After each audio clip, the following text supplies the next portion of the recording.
Hey, good evening, everyone. My name is Nathan Polsky. I am the campaign support director for the Libertarian Party of Texas. Uh, I have got with me one of my colleagues, David Fight. Say hi, David. Howdy, howdy. And today we've got Clyde Garland. He is a candidate for the Brazos County District Clerk here in Texas.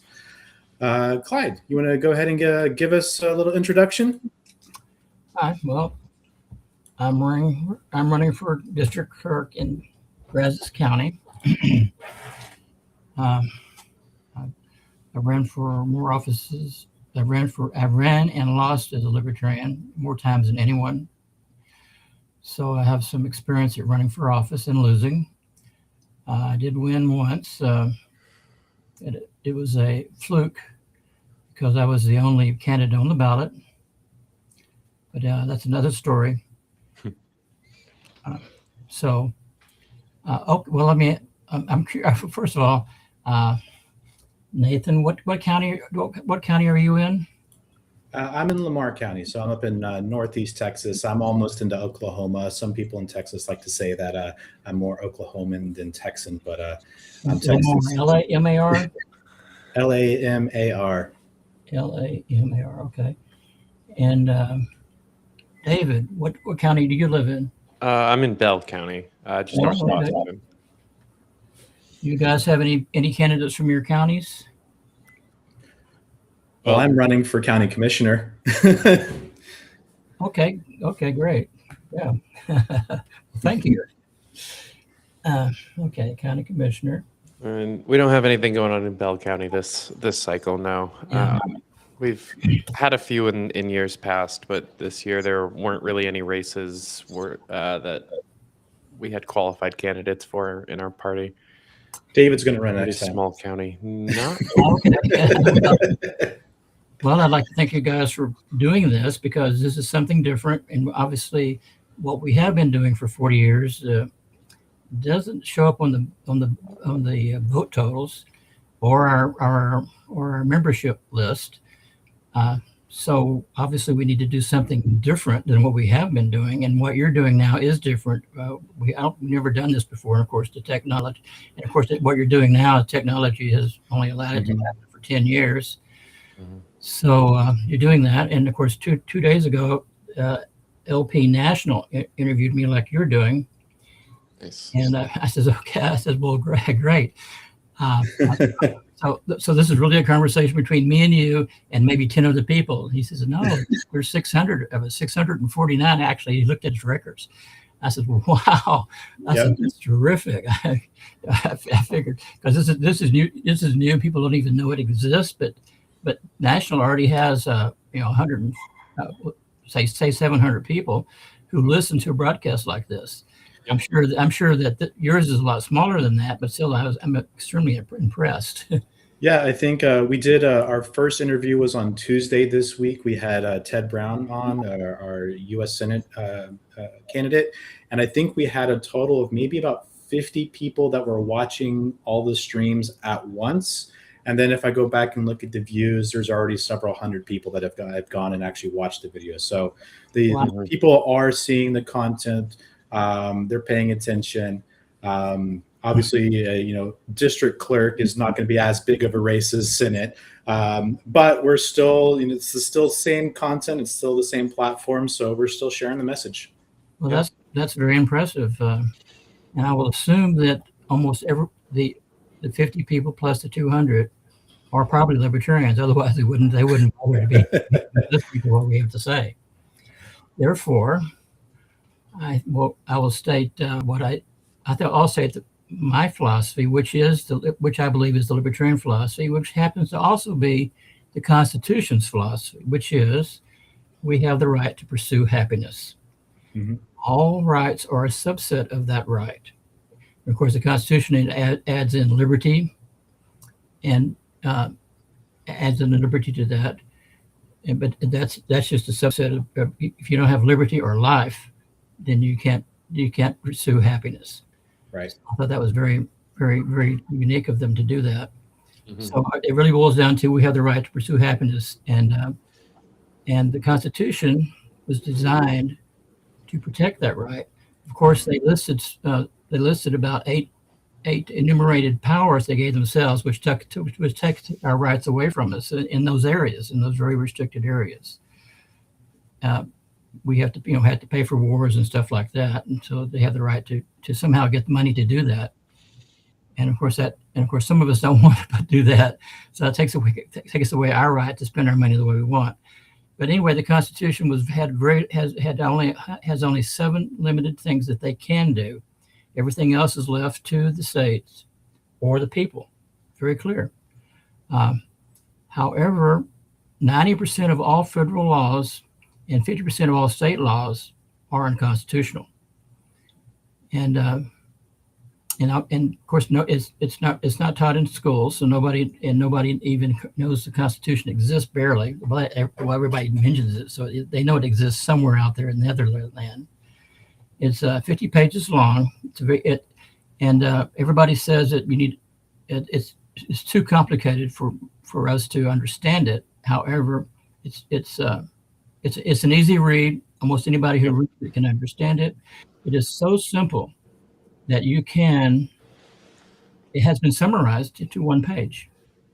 This is show and tell. Yeah. Yes. Summarized to 1 page. Kind of marked up here, but okay. And actually, in the summary captures 90% of everything the Constitution has to say, and it's using, and most of it uses their words for most of it. It even has all 27. It even has a summary for 27 amendments. Mm-hmm. And of course, I found it interesting. I go to the other parties' events now and then to rub shoulders with them, and I met a guy running for has been a representative for his party. And he asked, he didn't know what the Bill of Rights was. I had to remind him that it's the first 10 amendments of the 27 amendments, Bill of Rights. So the point is, our reps will tell you, on the rare occasion which they actually have what they consider a constitutional question, they'll ask an expert to advise them. But they should read the Constitution themselves and come to their own conclusion of what the Constitution says, not have an expert. Because we all have our bias. We read something, we add our bias to it, and then we advise others. So it really helps if you actually read it. And if you don't have time to do that, well, then just read the summary, because it captures 90% of it. And it's actually, if you read the summary first, you'll understand the Constitution better. Because I know when I used to read the Constitution, I'd always wondered, well, it's been changed so many times. Is what I'm reading actually germane, or has it changed? Well, actually, this tells you as you go. It covers every article, etc. But the point is, it's extremely easy to understand. Everybody could read it. It's just too bad we don't, because that allows them to get away with all kinds of stuff. Them being, Congress. Congress is the one to get away with this stuff.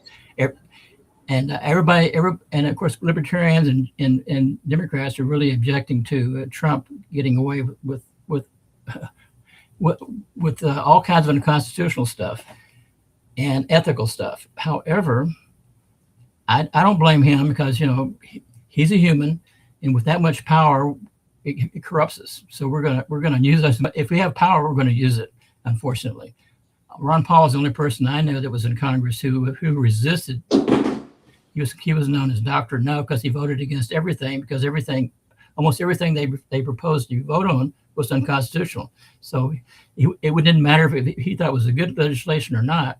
If it wasn't constitutional, he would vote no, and so he got the name Dr. No. So he was my hero. He's still my hero. Okay, get it. Okay, we have the right to pursue happiness, as long as we do not interfere with any other person's right to pursue happiness. If we do take a right from someone else in a libertarian world, we would risk losing our right, losing some of our rights, or all of them. if we take a right from, if you kill someone, we risk losing our right to life as long as a jury agrees. So it's a balanced system. We have the right to pursue happiness as long as we don't take that right from someone else. If we take the right from someone else and a jury agrees, we can lose some of our rights or all of our rights. So.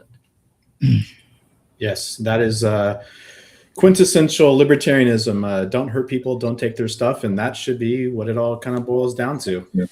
Yeah, there's lots of ways to say it short, like, non-aggression is aggression's a bad thing, non-aggression's a good thing. Yep. All right. So running for district clerk, we've got a few questions kind of about the position, or kind of like what a district clerk does and why you would probably be the best candidate when people go out in November to vote for, they're going to vote either Republican or Democrat down ballot for the top spots. But when it gets down to the local things, there's not going to be very many candidates in those spots. So they're going to want to know who these people are. So let me go ahead and toss out this first question here. Is for voters who don't actually know, or don't know, what does the district clerk actually do, and why does that office matter to everyday residents? Basically, it does not matter to everyday residents. The district clerk is just a clerk, and so not much libertarianism enters into the basic job. His job is to keep the records for district courts. Normally, in small counties, the county clerk handles that job, but in bigger counties like Brazos is the 17th largest county, populous county in Texas. So we've had a district clerk for quite a while, and so his job is just to keep the records. You file paperwork with them, and they put it in the records, and they provide forms for you to fill out and stuff like that. The job, it has a $2 million budget with 20 employees, and this is an interesting case because incumbents almost always win. If you're an incumbent, you're running, you're going to win 95% of the time. He turned out to be 5%. He didn't win. He lost it, and he lost at primary because he was so bad. He had the perception of being bad. The perception was that he never came to work, and of course he has his own reason for that because his job involves him doing other stuff than being at the office, and he has 20 employees to do everything. But he does have to sign. He does have to sign a lot of documents so they can actually do their job, and he just wasn't there to sign them. And so that really caused a lot of headaches for lawyers and the government employees. So they turned against him, and it'd be nice if voters turned against him, but it was actually government employees and lawyers who turned against him, and that was enough to bring the voters around to their viewpoint, and of course only a few people actually go to the primary to vote. So we actually 4% of the population. So 4% of the population decides who's going to win at the primary, at the dominant primary. And of course, in Brazos, our dominant primary is Republican. And so so he lost. Oh, he made it into the runoff, and then he lost at the runoff. And so that was. So I'm always glad because my philosophy is to tell, and my pitch to Democrats and Republicans, Republicans, especially Republicans, because that's our, because I concentrate on Brazos County. So my pitch, it hasn't got any footing yet. But I say, hey, don't vote for the incumbent. I said we vote party, not person. So whoever wins at your primary is going to win in November. That's just a statistical fact. So it doesn't have to be it doesn't have to be the incumbent. As a matter of fact, the incumbent has already proven himself not to follow the Constitution. Now, for district clerk, that's a little harder to do because you just have to file paperwork correctly and sign things, in an orderly manner and quickly. So what I usually run for U.S. I usually run for U.S. rep because that's where they do the most damage and do the most harm to us. Of course, all our levels of government do that, but they do it at a exponential time. So I usually run for U.S. rep. Well, actually, interesting. Our U.S. rep in Brazos last 8 years ago, I tried 100 times to actually reach him, and that's impossible. His $2 million budget, his staff, his local office, and his other offices, they're all geared to not. And I just had a question for him. Hey, what do you think about this bill? That was really the question. I had a question for a particular bill, and I tried 100 times to reach him. I got to know the staff, etc. as I went by their office on a weekly basis. So okay, I even had a brochure. So he only has to read this one page brochure to understand my question, and so we'll pass it up the chain. But and of course his executive office blocked it, and so he never saw it. He doesn't even know that I existed or any candidate. I'm sure he has a system for the big donors and stuff, but anyway, the point is he's unreachable, and that's unfortunately pretty common. And we had a district change, so the next time, so for the next guy, I only tried 50 times to contact him, and I gave up. And in Texas, it's the only position that you don't have to live in the district to run for it. So right. I followed the first guy, the 100 guy rejection guy, to wherever he went in Texas. I ran for him. I ran against him again. Okay, yeah, but yeah. Here's another interesting story. Well, first let's get to the big elephant. Almost, it seems to be a kind of a secret. No, but I'm going to tell it there. Texas peaked in 2018 with 180 candidates Texas wide. In the next year, Texas passed this law. It seemed pretty benign at the time. They passed this law that libertarians have to pay the same fee that the Republicans and Democrats have to pay. Sounds fair at first, except the money is to pay for primaries, and we don't do primaries. We do conventions, and we get volunteers and volunteer money to pay for conventions. So and of course, I object on constitutional grounds because it's unconstitutional to require third parties to pay the fees, especially when it's being used to pay for our competitors' primaries.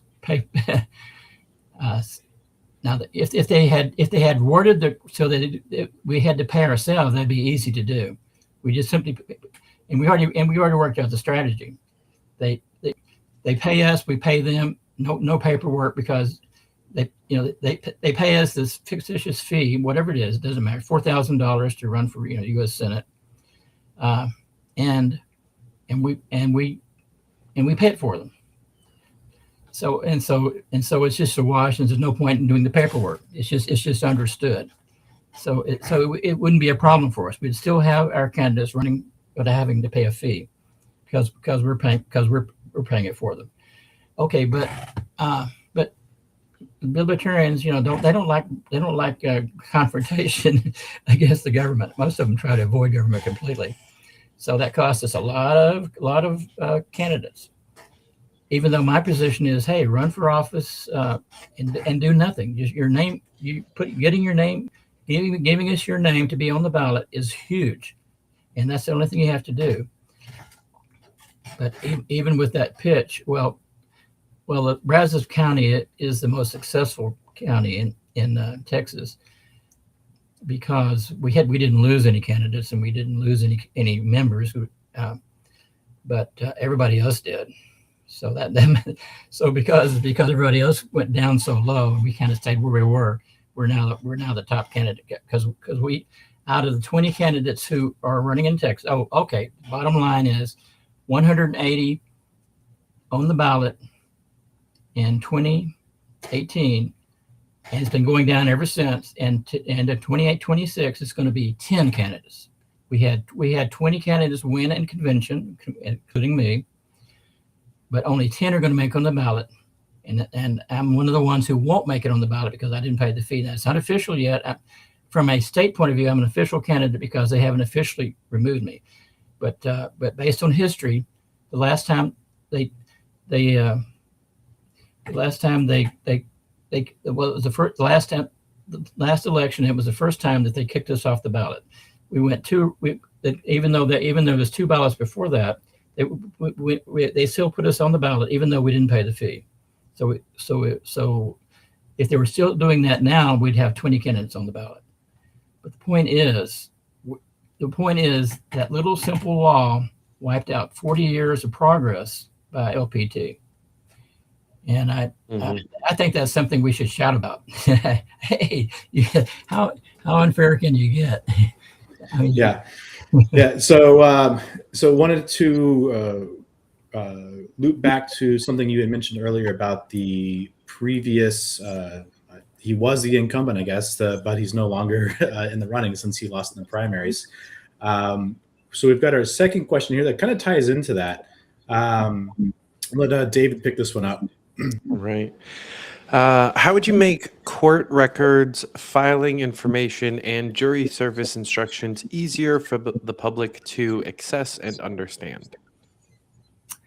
Well, that's assuming I'd win, which is pretty ridiculous. But if I was on the ballot, and if there were a Republican and Democrat running on the ticket, I would get 4%. Now, Texas-wide for the similar position is 2%. However, there's no Democrat running no Democrats running. Therefore, with the 2-way race, that means I would get 30% because a lot of Democrats will vote for me. And so, to even ask what would I do to improve it, I could give you all kinds of things to do that. There's really no point in a libertarian even doing the research to say how much better he would do the job, and it's way more important for the philosophy of the leader to prevail than their ability to do the job. So, okay, computerize, do it online, et cetera. Be available for people. If you have 20 employees, if you could just let them do their job, they'll continue doing it. And of course, and anyone who can watch someone else work, you can come up with ideas and making their job better. Yep. I know that's not the answer that you get. Well, I mean, so it sounds like, being actually responsive and available would be a starter as opposed to the incumbent. Say it again. Being accessible, unlike the incumbent who lost. Oh, yeah. I have never tried to contact the district clerk, so I have not even been by their office. I've read their articles because I'm running for it. I had to be a little more interested in it, and I had to research what in the world it does and its history and stuff. But yeah, yeah, and of course that was a big thing with the one they did not reelect, was he was inaccessible, even by his staff. His staff couldn't access him to get him to sign a paperwork so they could do their job. Sign a form and file it away. So yeah, so being accessible certainly would be my plus, but my bigger plus is I'm a libertarian, and I'd be looking everything through libertarian views, and everything would have to filter. And of course, being efficient is just a natural thing for libertarians, because the more efficient you can do a government job, the more money you're saving voters having to pay you to do your job. And of course, I've been in that position before, and normally you can. And of course, I would.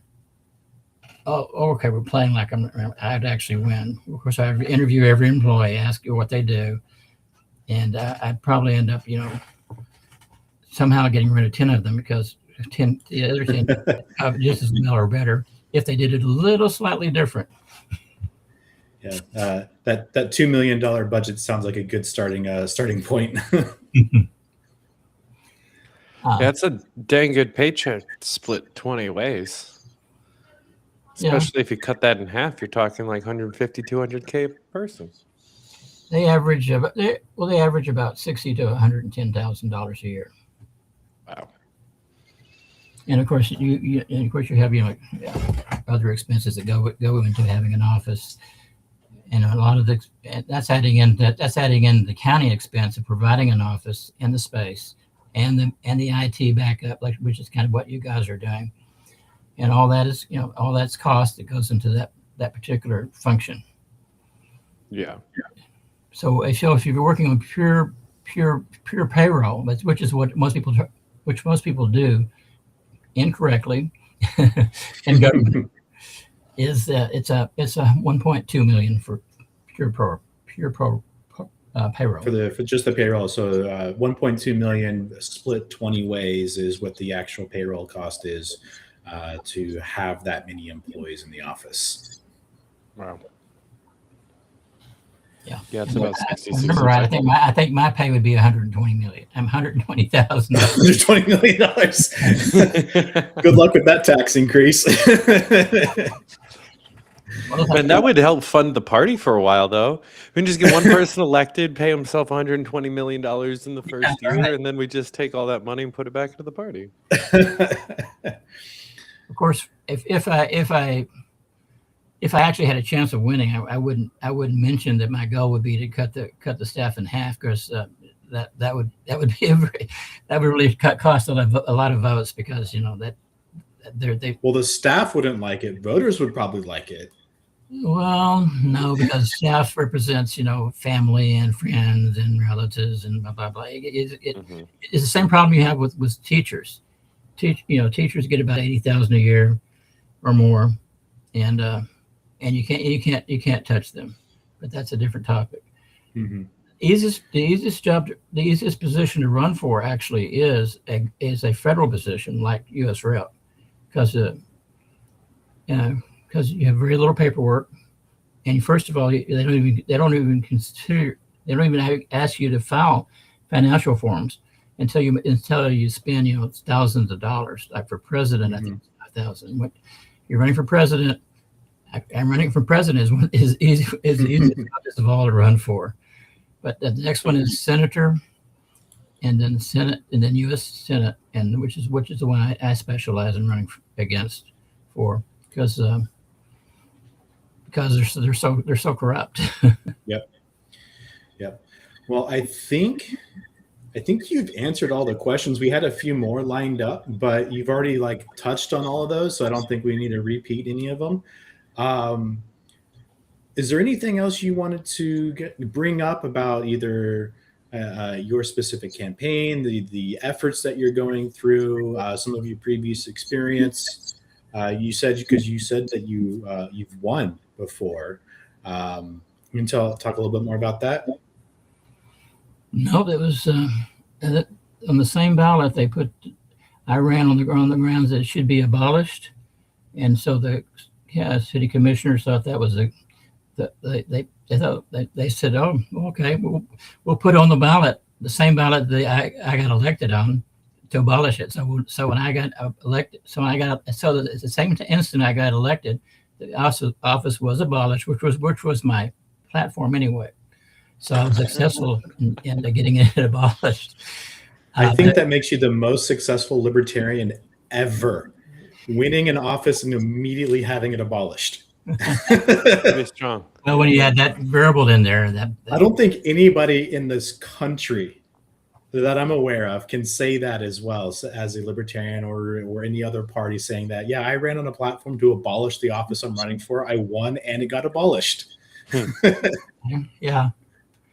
Save the taxpayers' money. There you go. All right. Okay, so you guys are doing something different, so that may get some traction, and you got 50 to 200 people that's going to listen to it, so that will get traction, and hopefully that will keep growing. Yeah. And I'm hoping we're at the bottom. I mean, we're down to 10. We're down to 20. From my count is 20 because I don't care if they, because we can't control what Texas does. We Right. can control what we do, and we have 20 candidates. Yep. It's not our fault because they only put 10 of them on the ballot. Yeah. That's their problem. Yeah. So even though in a month or so, when they officially tell me I'm not a candidate, well, they officially inform me I will not be on the November, but they don't actually say I'm not a candidate because I am. They'll simply say that I'm not going to be on the November ballot. I can still be a candidate all the way through November, running for the office, using it as a platform to complain that I'm not going to be on the ballot. I'm a candidate, but I'm not going to be on the ballot.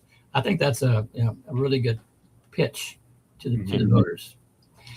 Another thing that you guys are probably actually, it seems like almost all libertarian officials disagree with, is another big change that could happen that I'm advocating for, which probably won't happen because it's just too radical. For 40 years, we've been trying to play like the other parties. We elect candidates, and we expect them to do everything just like the other parties do. They got to raise their money, have a website, get out there and campaign, and advertise a lot. And of course, I have recruited lots of candidates, and the bottom line is most of them don't do anything, and I advise them not to do anything. There's no point in doing anything. You're giving us your name. That's wonderful. That's more than just about anybody has done, and that's a good sales pitch. But the next step is actually the next part of the pitch. Well, actually, we're actually experimenting with it. We don't, like everybody, we have no money, but what little we have, and it's just ground floor. But ideally, once if it ever gets established, the party, Brazos County Party, the Texas Party could do it too, and the National Party could do it. And actually, that National Party is doing it a little bit, and so is Texas. They're getting our information, they're posting it, and of course, I have the same problem. I noticed that when I was going to look at it to see how many of our 20 candidates that were listed for Texas don't have pictures. I have contacted Texas, several times, saying, "Hey, I have three. Here's three pictures that you don't have. Would you post them?" And nothing happened. So again, we all have that problem of sending out information and it just goes into a black hole. But the goal is our candidates do nothing. If we want them to have a website, we provide it. If we want them to advertise, we do the advertising for them, and it becomes very efficient when you think of it in terms of that. So the party does the advertising. The party creates a web page for each candidate. A web page is 10 times easier to do and maintain than a website. And of course, Nathan, you're an expert on this because you are offering every candidate the opportunity to have a web page. And now you can correct this, but and of course you helped our chair Jeff set up a web page, and I'm going to ad-lib you can from start to finish. I think it took him about a year or two to get it up and running, and then basically nothing's been done to it for 2 years. That just shows how difficult it is, and he still admits he really doesn't know what he's doing about it. He's thrilled with his web page, and it's a good web page. So I want you to comment on that because you're the expert. Mm-hmm. A web page on a website is 10 times easier to produce and maintain than a regular web page, than a regular candidate website. A candidate website versus a candidate page, and I'm claiming that it's 10 times easier, even though I don't know. And I spent hundreds of hours, trying to get familiar with websites, but there's so many different ones, and you have to know what your website is, and you have to learn how to work it and all.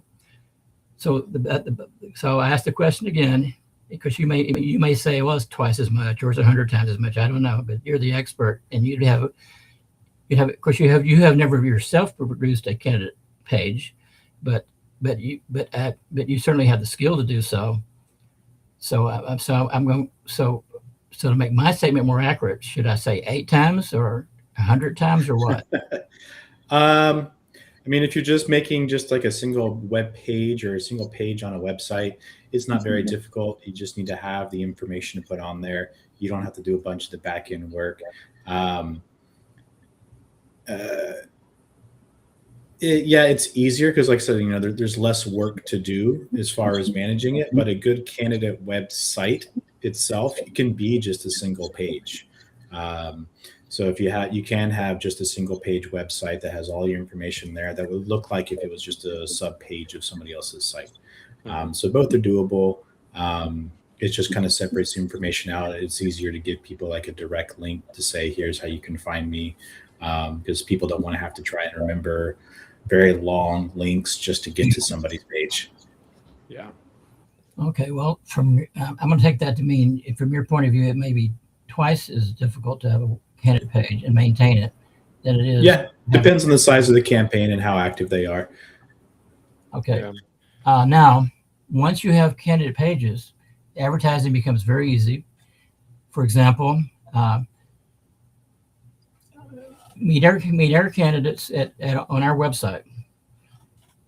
For those who in whatever pitch you want to use, it's almost exactly the same thing that candidates do. They create ads to hopefully get people to go to their website, your candidate website, to see what they have to say. The ads the same thing, but now it says go to our campaign, go to our party website to meet our candidates and see what they have to say about liberty and whatever pitch you want to put with it. And so if you have 10 candidates, the advertising becomes 10 times more efficient to get them to go to the website. Now, if a candidate wants to also have a website, then when they go there, it will certainly pitch his candidate website. He'll have his candidate page, and which will be mainly to pitch his candidate website. So neither has to give up for the other. They can complement each other, but you have reduced the advertising cost by 10, or you have made it 10 times more efficient. So that's another plus.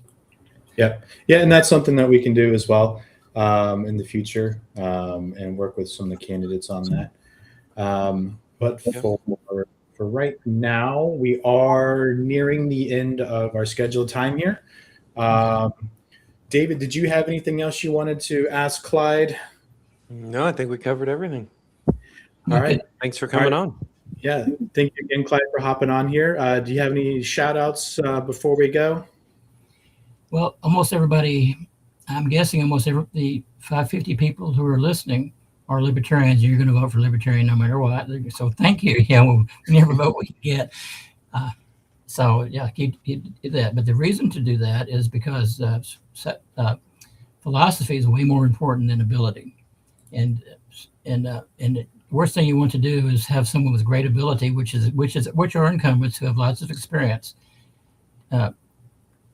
having the wrong philosophy in them, and they all do because they break the Constitution all the time. So go for the guy who has the best philosophy. All right, so go for the guy who has the best philosophy. I like that idea. It requires people to actually know who they're voting for, as opposed to just clicking, oh, this party or that party.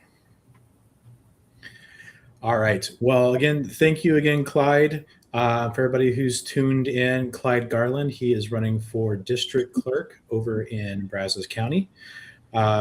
If you missed our interview with Ted Brown running for U.S. Senate earlier this week, you can check it out on our LPTexas Facebook page. You can look on X. We should have it there, as well as our YouTube channel. Check us out next week. Next Tuesday night, we have Pat Dixon will be on. He is the Libertarian Party's gubernatorial candidate, so he is running for governor. And then we have Darren Hamilton will be next Thursday. So same time, 7 p.m. Central on whichever streaming platform you're watching. Hell yeah. See you guys then. All right. Take care. All Thank right. you.